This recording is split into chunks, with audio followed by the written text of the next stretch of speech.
Welcome back to another episode of the Catholic Buzz podcast. We're happy that you're joining us today as we're continuing our conversation on the afterlife.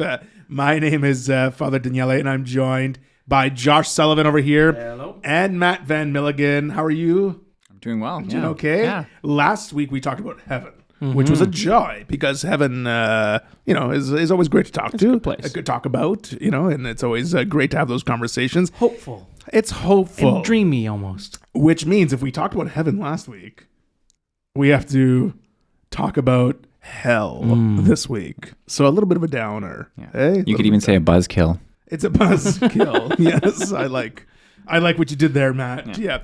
No, all joking aside, of course, let's talk about hell. Why not? Because as much as we're looking forward to heaven, we are also trying to actively avoid hell, right? It's not something that we shouldn't talk about. It's something that is part of our reality as Christians. We're trying to live for heaven and to avoid hell. So let's talk about it because, why don't I just start the conversation here about, I think so many people today, we kind of talked about this a little bit with the devil. People don't believe the devil exists, which just blows my mind. But some people believe that hell doesn't exist. Yeah. Like hell is not a thing.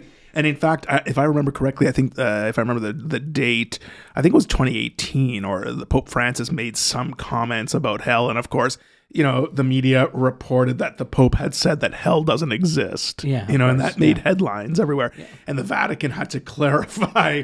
You must picture them sometimes shaking their head like, we have to clarify this. But the Vatican clarified, and I believe the headline was like, Pope.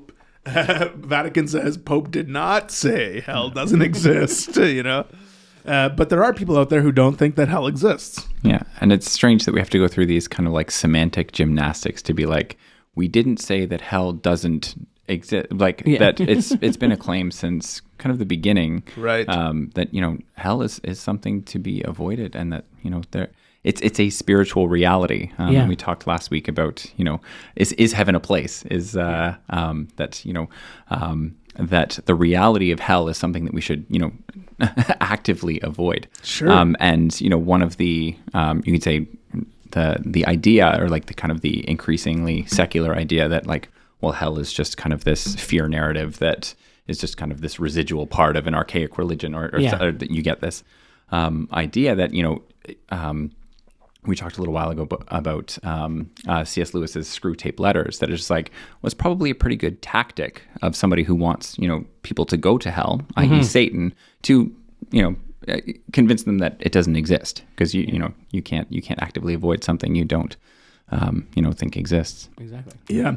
And we always start right from the Catechism of the Catholic Church, right? So what does the Catechism say about hell? Well, if you have your Catechism at home and you're following along, the numbers on hell are from 1033 to 1037. They all talk about hell, and it says that we cannot be united with God unless we freely choose to love him. Okay, so that's 1033. But we cannot love God if we sin gravely against him, against our neighbor, and against ourselves. Our Lord warns us that we shall be separated from him if we fail to meet the serious needs of the poor and the little ones who are his brethren. To die in mortal sin without repenting and accepting God's merciful love means remaining separated from him forever by our own free choice. And this state of definitive self-exclusion from communion with God and the blessed is called hell. Okay. Did it just talk about little people? You mentioned something about that, and I was like, what? So are they talking about children, or are they talking about... serious needs of the poor and the little ones who are his brethren. Yeah, like all the Christian faithful, all people of goodwill. Yeah. Yeah, like the Beatitudes, eh? Yeah. That makes sense. Exactly. It was just something that stuck. I was like, whoa, what's going on there? Yeah.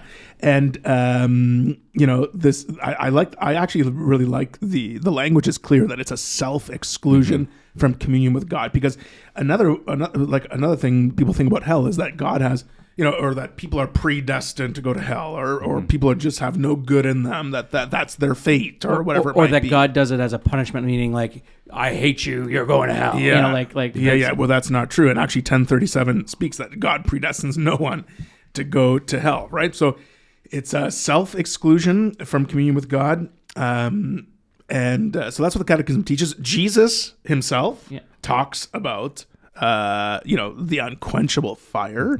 He talks about this place called Gehenna, right? That's the unquenchable fire. So for people to say that hell doesn't exist, that's just not compatible with what Jesus said. You got to think a lot of times too, like if there is a heaven, and think of God loving us no matter what, if someone didn't want to be with Christ or God for all eternity, if that's what heaven is, and spending like eternity with God, or being with God, and someone chose not to do that, then they couldn't be in heaven, and so there have to be another place. It could be purgatory, because we've already talked about, like in episode 12, purgatory. We talked all about purgatory and Season 1, episode 12. Season 1, episode 12. That it's on the way to heaven, like it's a specific, it's a waiting ground, if you will. But how that hell is a place then that is out of reach of God, not out of reach, out of communion with God, in a place. So, like, if you chose not to be with God, that's where He's going to stick you. Yeah. Like, here you go. This is what you chose. I'm not going to make you stay with me for eternity if you don't want to. Yeah, and while people talk about the punishments of hell, like what it's going to be like, people describe it like a fiery place and a place of torment and torture. But the church teaches that the chief punishment of hell, like the most extreme punishment of being in hell, is that you're separated from God. Yeah. Like that's worse than everything else that someone will experience. You can think of it, the way I think of it anyways, is that if being in heaven, as we talked about last week, is being in full communion, and so like whatever hole it is in our bodies, whatever is completely fulfilled, like that complete fulfillment that we have, then being away from God is the complete opposite. And not only that, but you don't have any hope of ever reconciling that. Do you know what I mean? Yes. So whereas in, like, if I'm hungry, I can kind of take a little bit, if I'm really hungry, if I'm starving hungry, then I can take a little bit of solace knowing that eventually one day I'm going to eat again. You know what I mean? But if, like, how desperate I would feel, or how awful I would feel if I was really hungry and never going to be eating again. Like if that was just the situation, that would just be awful, right? Yeah, in our episode about heaven, you mentioned like the parable, like Lazarus and the poor man, right? So Lazarus goes down into the realm of the dead, right? And he's being tortured so much that he asks that the poor man, Lazarus, sorry. Lazarus comes and dips his finger just to wet his tongue, right? Like that's how you know how desperate he was. And not only that, were. too, like, because you got to think, Lazarus was the bum that lived outdoors and ate from the scraps. So this is a big deal just to have him put something in your mouth. Exactly. You know what I mean? On top of everything else. Like the imagery there is just beautiful. I mean, that's how desperate he was. Yeah.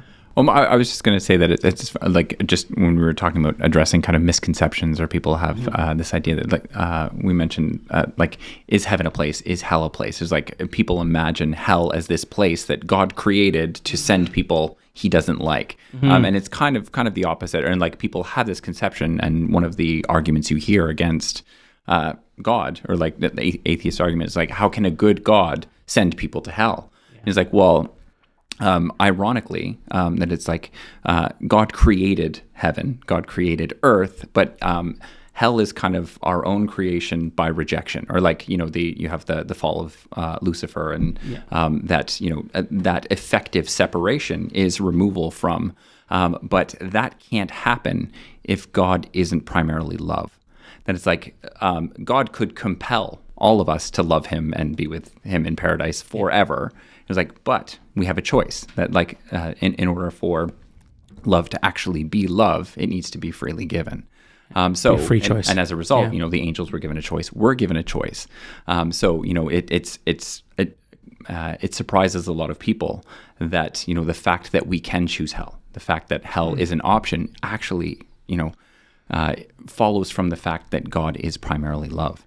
I was thinking about something that I heard recently, that that people choose hell. Like, why would anybody ever want to choose hell? And then one of the speakers I was listening to offered up this as an explanation, which is kind of a cool idea. And again, this is not necessarily what the church teaches, but it was a cool idea that I don't think denies anything that the church teaches. But it was about how the reason we go to confession is because imagine you're going to go to a party and you see like a little stain on your shirt. And so you get really good at every time you go to leave your car, you look for a stain, you see the stain, you change the shirt, and you get really good at doing that, right? Or every time you go to your mom's house and you change the shirt that your mom has washed for you, and you get really used to this being the way of things, meaning I've got something here. I can't get to the banquet. I can't get to the feast. Like I need some help here. Here you go. And you just get used to this, this I don't know, ritual, if you will. If you do, then when you get to heaven, if you will, with confession and everything else, when you get there, then you're used to like, oh, I got some stuff here. You have no problem saying, okay, God, you know I'm a sinner and I'm sorry. And knowing that his love and his sacrifice on the cross conquers all, you have no problem saying, okay, give me a clean shirt. You know what I mean? I need it. Sorry, God, like, because I've lived my life this way and and so that practice and repetition of going to confession is so important for us. That's why we got to do it at least once a year, is so that we're in that mind frame and that thought. Whereas if you've never done that before, can you imagine coming up to the feast and stuff and looking at your shirt and seeing how dirty it is? Because first of all, you haven't been changing it every year. But then you look at it and you go like, oh my gosh, okay, I can't be here. You know what I mean? And you just walk away. And that's so one of those things, like it takes a big realization or some real truth there to have you put down your pride and realize, okay, here's my shirt, take my shirt at that last moment, versus if you're doing it all the time, then it's just a regular thing for you to realize that you are a sinner. So. Yeah, it's a good reflection for the season of Lent, right? Like Lent is more penitential, and we're called to really reflect on our sinfulness, you know, and put it in perspective. We were talking about like heaven is our destiny, hell is something we're avoiding. So let's free ourselves. Let's remove those sins from our life by going to confession. Here's what the church says happens to us when we die. Okay, it says this: the teaching of the church affirms the existence of hell and its eternity. This is 1035. In the Catechism, immediately after death, the souls of those who die in a state of mortal sin descend into hell, where they suffer the punishments of hell, the eternal fire. The chief punishment of hell is eternal separation from God, in whom alone man can possess the life and happiness for which he was created and for which he longs. Yeah.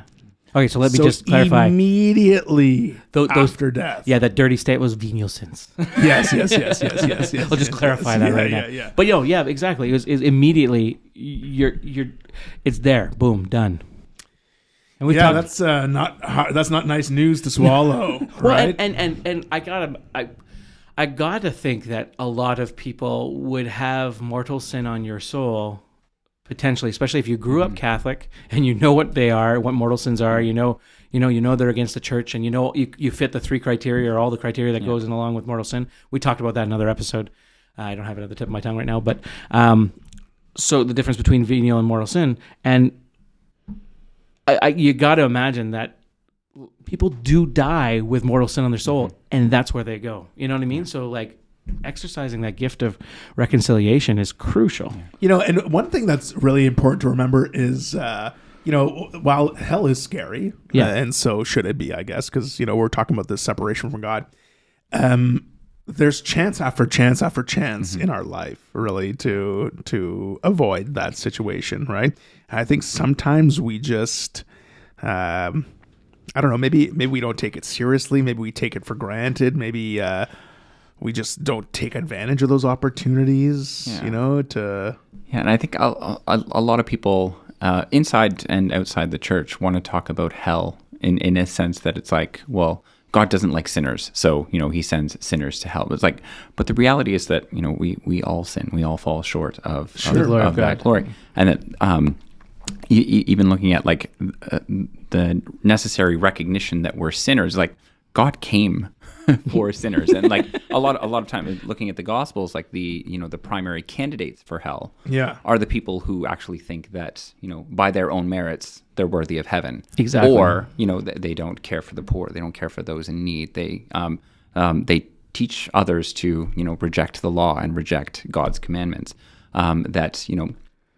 This idea that, all sinners go to hell is like, well, no, Christ came for sinners. Christ came to redeem sin. So we need to kind of be kind of clear that it's not just kind of an us and them, we're on the inside, they're on the outside, that it's like, no, that can distract us from the reality that we need to. And we talked about it many times before, but that it is through his sacrifice alone that we're saved. Yeah. And so we understand that. So like if someone's just tuning in for the first time and that's something that we mentioned. If you go back on many podcasts, we talk about this, but we're talking about reconciliation, we're talking about the venial sins and mortal sins and purgatory, all that stuff. But so we recognize that too. But it is like this, if you have mortal sin on your soul, then that's what the church teaches, that this is a real, very real thing. And so, asking for that forgiveness for your sins and taking that up and asking for it. You have to do that. And part of that too is also giving you, this is getting to confession more than hell, but is to give you the clean slate and give you the graces and mercy that you need, courage and stuff to get past the stain of sin or the burden of sin on your own soul. So asking Christ for the redemption in his sacrifice, asking him for that and confession, and then going from there. Okay, so let's go through some. We'll go through like I guess we did last in the episode about heaven, some questions about it and some misconceptions. One thing I don't like about it is that people just kind of resign themselves to hell. Like, well, I'm going to hell anyways. It becomes like a joke. Yeah. What do we think about that? People are like, well, I'll see you there, or something like that. Yeah. It's very common. You hear it a lot. Yeah. And I know people are trying to be funny. The humor's not lost on me, but I don't think it's a very cool thing to joke about. Yeah, I don't think people understand. I think it's a misunderstanding of what hell is, or because we wouldn't joke about this eternal damnation of It's sarcastic in nature in the sense that I'm not really gonna go to hell, right? Does that make sense? So it's not really an option for me, and that's what the humor comes from. Understanding but in that you're also suggesting that maybe hell's not a real place. Sure. Know what I mean? So that's another way of looking at it. And also people say well, God is full of mercy, so I have nothing to worry about. That's very true. Like what the church does not do, and I want to make this clear, is the church does not definitively say that there are people in heaven, right? That there are people in hell, like we do about heaven. Yeah. So we declare saints. There are people canonized saints that we can say, okay, there's all these saints in heaven. There's Saint Joseph, there's Saint Paul, there's Saint John Paul II, Mother Teresa, Saint Teresa of Avila, all these great saints. So we definitively say that they're in heaven. We don't, however, definitively say that anyone's in hell, because we don't want to speak for the mercy of God. Exactly. Right? We don't want to speak about that. We don't want to speak for the mercy of God, I should say. So my kids just asked me about this. And so one of the things they asked me about is Judas in hell? Yeah. And I was like, oh, that's a big question. We were just driving in the car, and because we're talking about Good Friday coming up and all that other stuff, then that was one of the questions that came forward. And so I have my 4 boys in the car, and we had a discussion about the mercy, how the church can't say. There's a couple things we know that he betrayed, but then he also felt remorse because he threw the silver back in their face. Like he felt some sort, but then he committed suicide. But then we know suicide a lot of times is mental illness or so. Right. And so the church, what the church teaches, the church doesn't say that Judas, who betrayed Jesus, is in hell, because we don't know the mercy of God, and we don't know what happened in the last minutes, and we don't know. That's right. We can't possibly do that, and we can't speak to that. We can say that these people are in heaven because of the way that they lived, and that we've asked for miracles and all that other stuff. So, but we don't ask, we don't hope, we don't dream that people are in hell. That's right. And that's the common thing that people say, like, what about Judas? What about Hitler? Yeah, Hitler's the number one. Don't you think Hitler's in hell? And really we can't say definitively. But I think people confuse that, because we do say, like, well, we can't speak for God and say these people are in hell, right? Mm-hmm. And then people say, wow, maybe God's mercy is, so wide that no one's in hell. Maybe no one's, and then people sort of appreciate, and then people. This is the problem with those types of questions, is that people say, well, I'm not Hitler. Yeah. I'm not Judas. Yeah. And so now we're comparing our sins to other people and saying, well, because I'm better than this person, I don't deserve hell.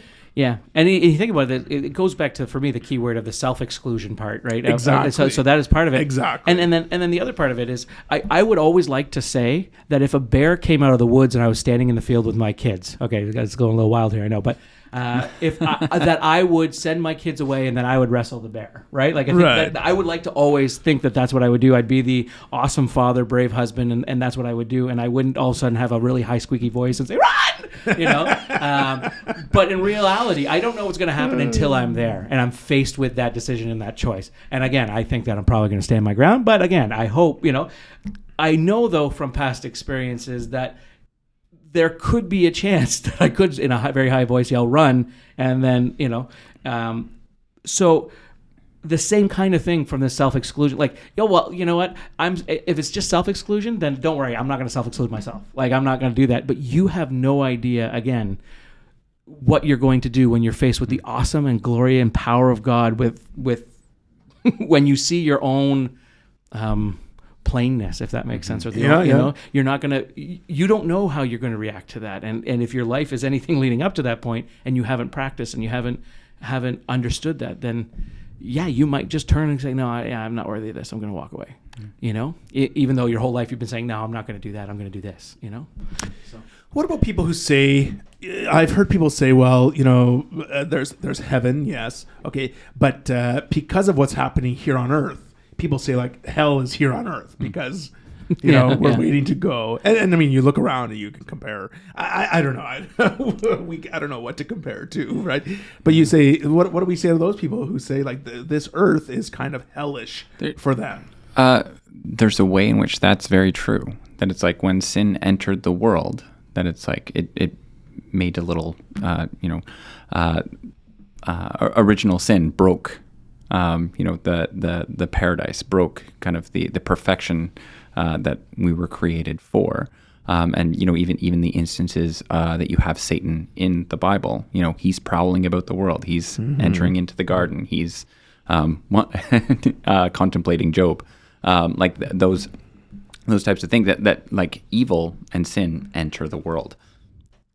I think it's either St. Thomas Aquinas or it's St. Augustine. I can't remember which one, but one of them talked about actually how purgatory, your sentence in purgatory, if we kind of call it that, again, go back to the episode 12 in season 1, but your purgatory could be your life on earth now. And so he went into a little bit about that, so you can look that up.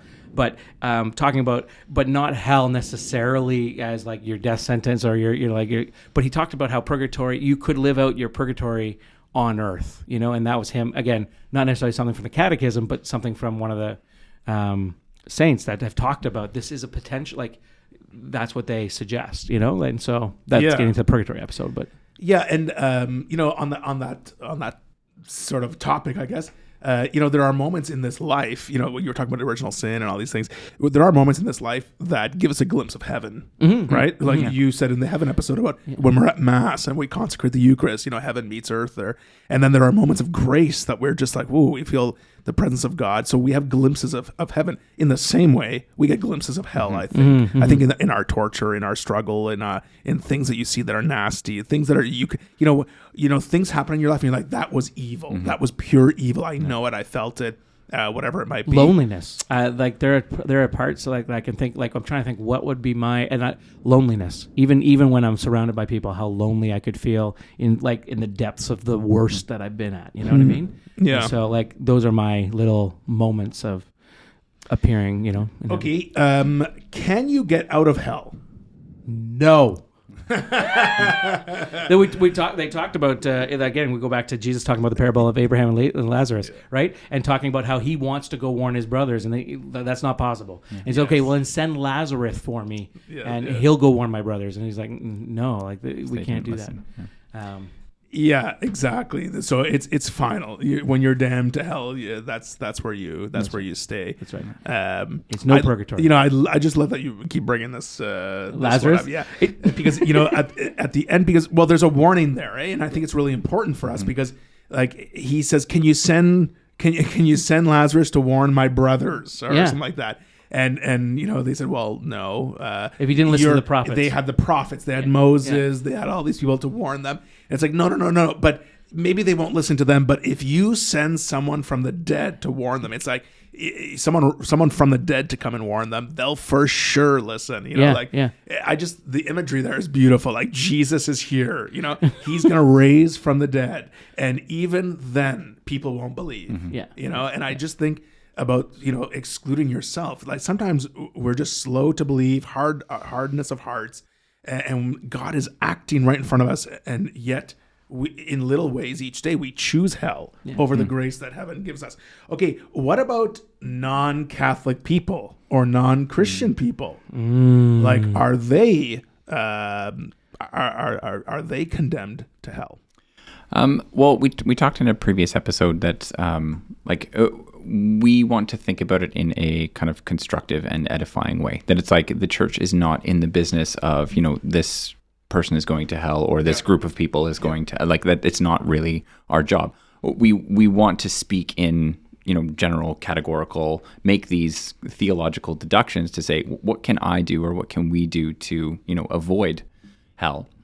But it's again, we're not really that invested in saying, you know, these people go to hell.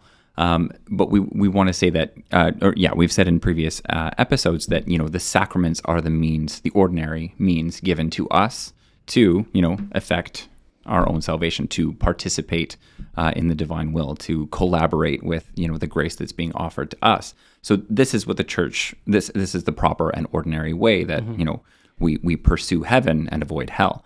It's like, but, you know, it's a very fair question to say, what about those who either, you know, have never had that presented to them, never had that option? You say, like, entire civilizations or like groups of people historically haven't encountered the gospel, haven't heard the name Jesus Christ.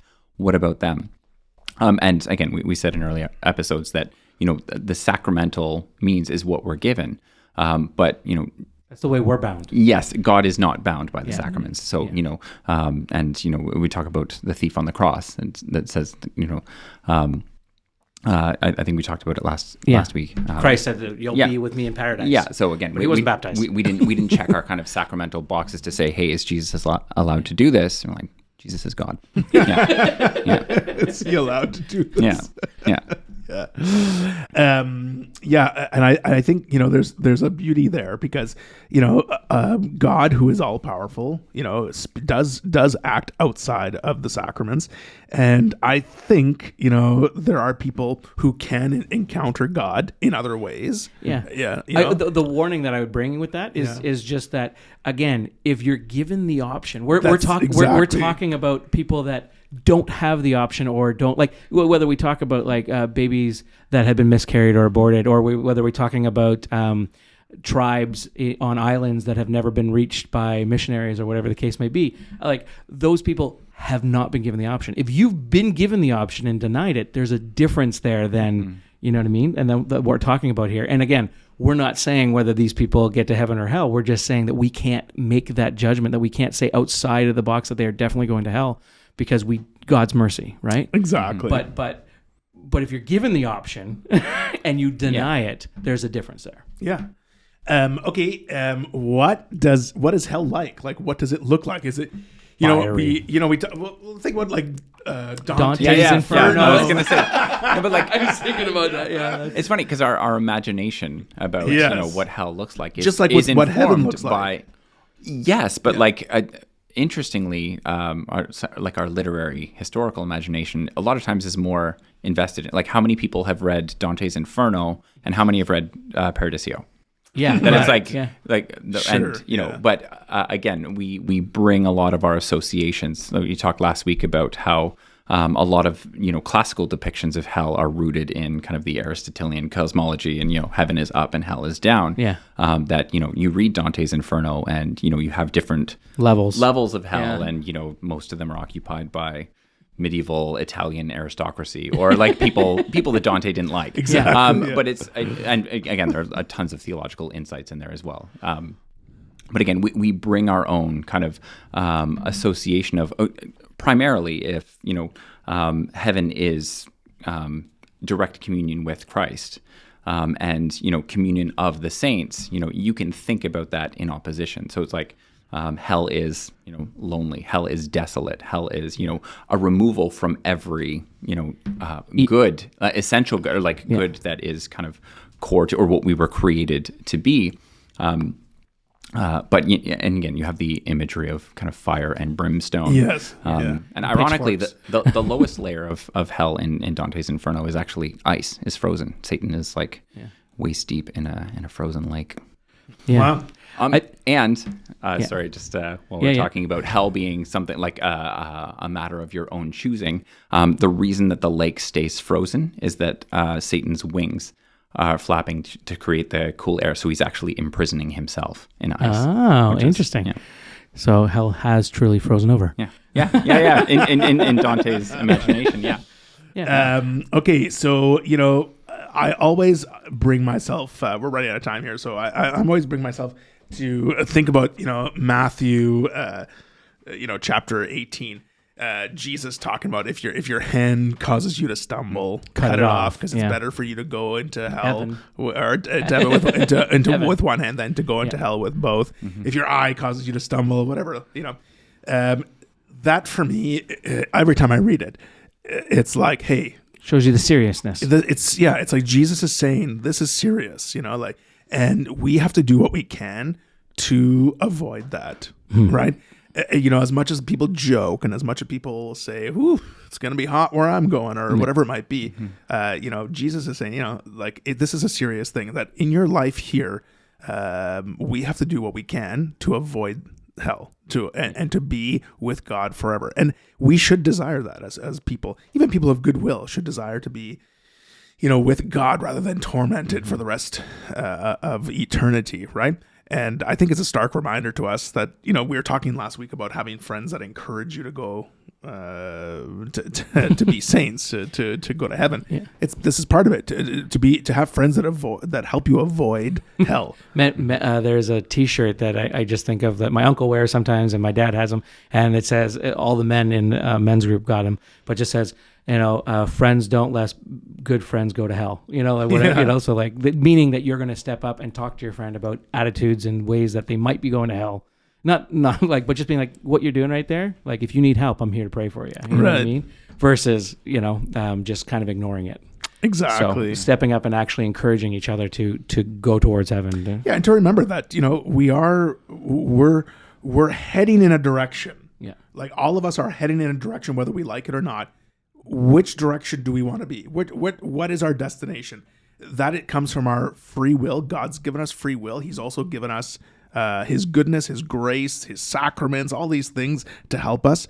Do we want to share that with others? That's what evangelization is. We want our brothers and sisters, our friends, our neighbors. We want them to join us in heaven. So this, we want to talk about this. We want them to understand who Jesus is.